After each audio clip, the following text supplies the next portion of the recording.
इथे आढावा बैठक घेण्यात आलेली आहे। काय मागणी, शक्तिपीठाला विरोध काय आहे नेमका?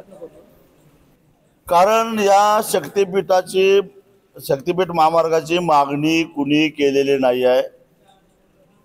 त्यासाठी सरकारवर कुणी दबाव आणलेला नाही आहे किंवा असंही घडलेलं नाही की या महामार्गावर जे काही देवस्थानं येत आहेत त्या देवस्थानाच्या दर्शनाला जाताना भाविकांना त्रास झालेला आहे, ट्रॅफिक जाम झालेला आहे आणि 4-4, 5-5 तास रस्त्यावर ट्रॅफिक जाम मध्ये अडकून पडलेले आहेत भाविक। असंही कधी घडलेलं नाही आहे, अगदी पंढरपूरला सुद्धा नाही आहे।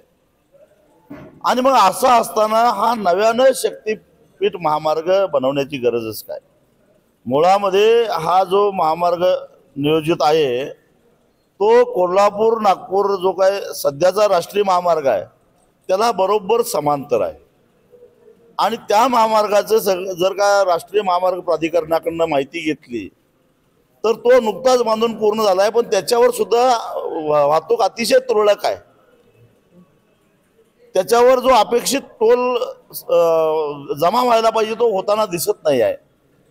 जवळ किमान एका टोलवर 40 लाख तरी दररोजचं कलेक्शन व्हायला पाहिजे, पण तिथं 7 ते 8 लाख केवळ कलेक्शन व्हायला लागलेलं आहे। मग हाय तो राष्ट्रीय महामार्ग तोट्यात असताना दुसरा राज्य सरकारचा महामार्ग करून त्यांचाही तोटा वाढवायचा आणि आपलाही तोटा वाढवायचा, ह्यात काय शहाणपणा आहे?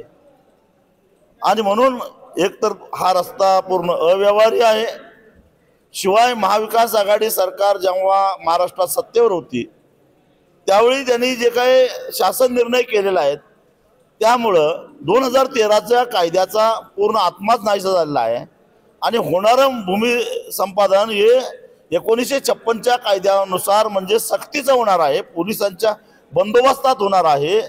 आणि त्याचा मोबदला जो आहे तो समृद्धी महामार्गाला जो मोबदला मिळाला त्याच्या केवळ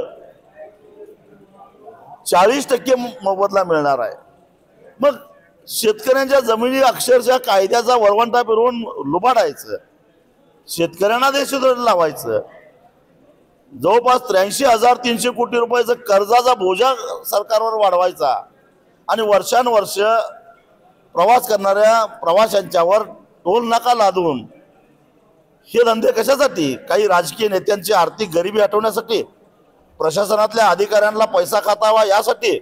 हे आम्ही कदापि होऊन देणार नाही, म्हणून आमचा विरोध आहे। माझ्या माहितीप्रमाणे काल शुक्रवारी विधान परिषदेमध्ये चर्चा झाली असं ऐकलंय, परंतु ज्या ताकदीने व्हायला पाहिजे ते होताना दिसत नाही। माझा सर्वपक्षीय राजकीय नेत्यांच्या भूमिकेबद्दलच संशय आहे माझ्या मनामध्ये, कारण आता सध्या स्थगित केल्याचं नाटक करून 2-3 महिने काढतील, परंतु ऑक्टोबरच्या विधानसभेच्या निवडणुका झाल्या तर कुठल्याही आघाडीचं सरकार येवो पुन्हा बळाचा वापर करून शक्तिपीठ करण्याचा प्रयत्न होणार, ही काळ्या दगडावरची रेघ आहे।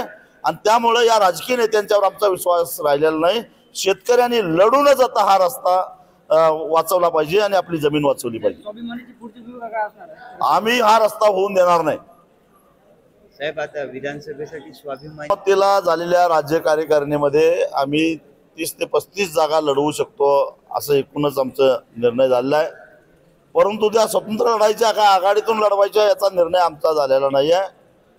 आम्हाला निर्णय घ्यायची गडबडही नाही, योग्य वेळी आम्ही तो निर्णय घेऊ। आरक्षणाबाबत सरकार चांगलं हुरकून निघालेलं आहे, जरांगी असो की हाकी असो, याच्यात काय निर्माण करायचं आणि त्यात गुंतून पडायचं। पण दुर्दैवाची गोष्ट आहे की या आरक्षणाच्या वादामध्ये मूलभूत प्रश्न जे आहेत ते बाजूला पडतायत।